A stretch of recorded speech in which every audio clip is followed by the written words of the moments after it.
ازيكم عاملين ايه؟ يا رب تكونوا بخير. النهارده ان شاء الله هنعمل حاجه كده اختراع للسحور، جميله قوي قوي قوي، مشبعه جدا جدا جدا.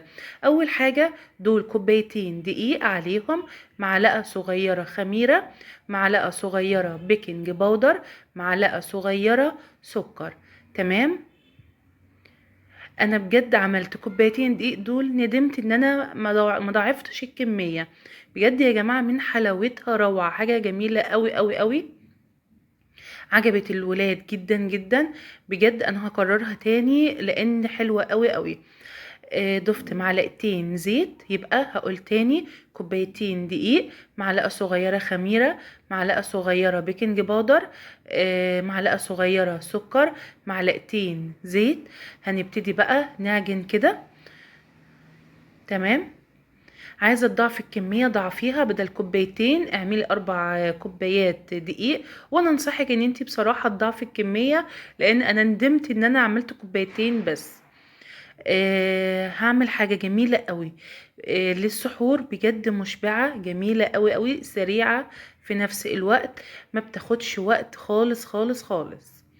هنشوف مع بعض دلوقتي احنا هنعمل ايه بالظبط. واهم حاجة يا ريت اللايك اللايك اللايك. انا ملاحظة ان مفيش حد بيعمل لايك خالص. مش عارفة بقى انا الفيديوهات بتاعتي مش بتعجبكم ولا ايه؟ يا ريت بس لو عجبك الفيديو لايك واشتراك في القناة عشان القناة تكبر بيكم بإذن الله. ولو عجبتك كده الوصفة، يا ريت تجربيها، وان شاء الله انا متأكدة ان هي هتعجبك. زي ما انت شايفة كده انا ضفت المية بالتدريج واعجن. انا هفضل اعجن كده. هي اخدت معايا بالظبط كوباية مية بالظبط على الكمية دي. زي ما انتوا شايفين كده، جميلة اوي وطرية وحلوة اوي. انا فضلت اعجن فيها 10 دقايق كده لحد ما بقت طرية معايا كده، وبعدين حطيت عليها كده معلقة زيت وهسيبها بقى تخمر. مش هسيبها كتير، نص ساعة بالظبط. تمام. حط عليها الطبقة كده وسيبيها نص ساعة. بعد نص ساعة تضاعف حجمها بالشكل ده. وهنشوف بقى دلوقتي هنعمل ايه. اول حاجة انا عملتها كده، قطعتها كده ايه لقطع كده صغيرة زي ما انت شايفة كده بالظبط. هما بصراحة كوبايتين الدقيق عملوا معايا كمية حلوة، بس من حلاوتها انا ندمت ان انا عملت كوبايتين دقيق بس يعني. يعني دي كمان سحور، فلازم، لا هي حلوة قوي، عجبتنا جدا، فكنا عايزين اكتر كمان.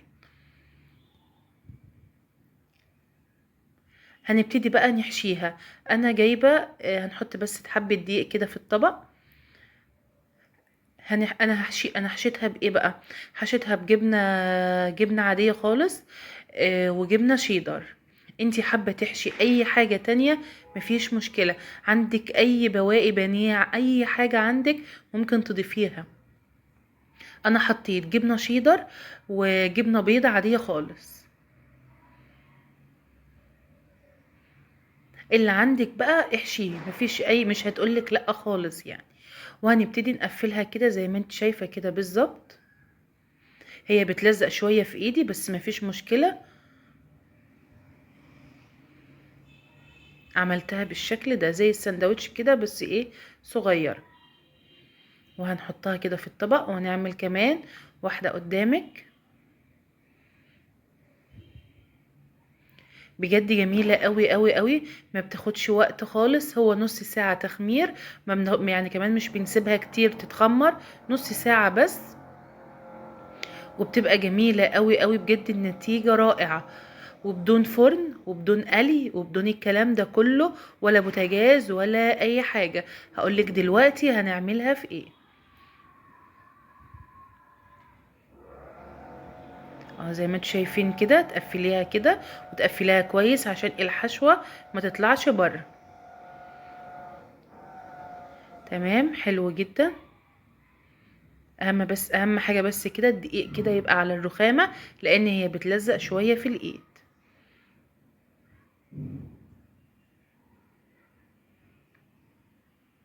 بجد حاجة كده اختراع يعني.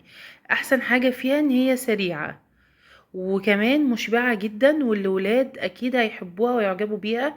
وهتعمليها مرة هتبقى عايزة تعمليها تاني وتالت. حابة تعملي الشكل ده، حابة تعملي الشكل اللي هو المدور، انا عملت الشكل المدور برضو، اللي يريحك اعمليه.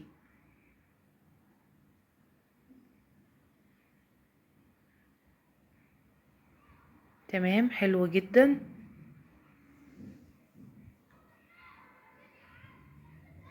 هنجيب بقى اللي هو الساندوتش ميكر ده وندهنه، يعني نقطة زيت كده زي ما انا بعمل كده بالظبط. وهنحط بقى الايه السندوتشات بتاعتنا كده. الساندوتش ميكر ده انا عاملاه على اعلى درجة حرارة. تمام. وما تقلقيش هتستوى، هتبقى جميلة جدا جدا جدا، وما بتاخدش وقت خالص، في دقيقة بتاخد اللون وبتستوى، بتبقى جميلة قوي قوي قوي. تمام، انا بحطهم اهو زي ما انت شايفة بالظبط. ما شاء الله الكوبايتين دي برضو عملوا كمية كويسة جدا.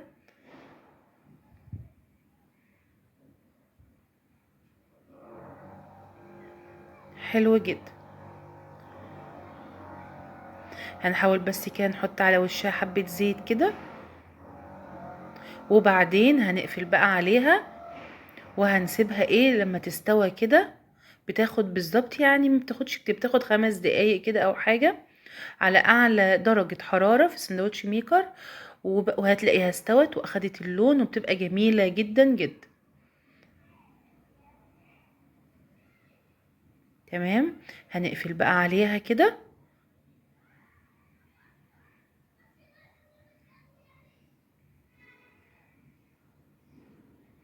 شايفين الجمال؟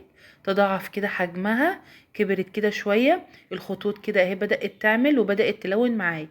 قفلت عليها تاني. والله يا جماعة الموضوع ده ما بياخدش بجد دقايق، يعني جربي وهتعرفي. شايفين بقى الجمال؟ بجد الجمال عدى الكلام، يعني والله صدق اللي قال الجملة دي. بجد حلوة قوي قوي قوي، يعني فوق فوق ما تتخيلي، هي رائعة جميلة جدا. والأحسن من كل ده إن هي سهلة خالص، ولا فرن ولا بوتاجاز ولا قلي ولا أي حاجة نهائي. شايفين الجمال؟ بجد جميلة قوي قوي. تقدري بقى الحشوات اللي انت عايزاها اعمليها. انا قلت عشان دي سحور وكده فحبيت اعمل حاجة بسيطة خالص ما تتعبش المعدة، هي الجبن وخلاص على كده. اللي يريحك انت بقى اعمليه، مفيش اي مشكلة خالص.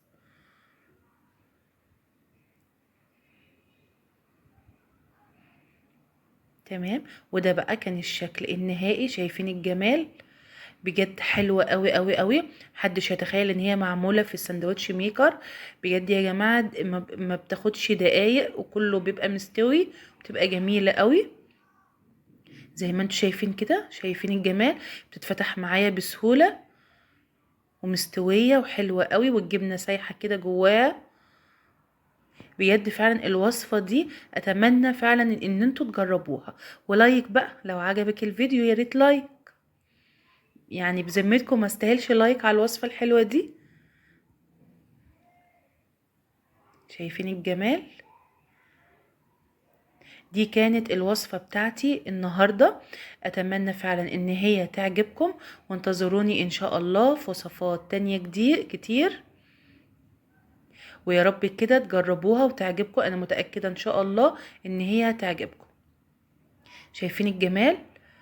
ما شاء الله حلوة قوي قوي قوي. الجبنة سايحة كده جواها، كلها مستوية، مفيش ولا واحدة كده مش مستوية.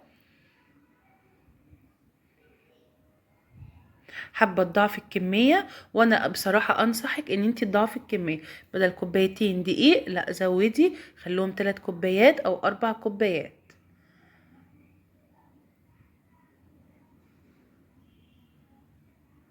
واشوفكم على خير بإذن الله.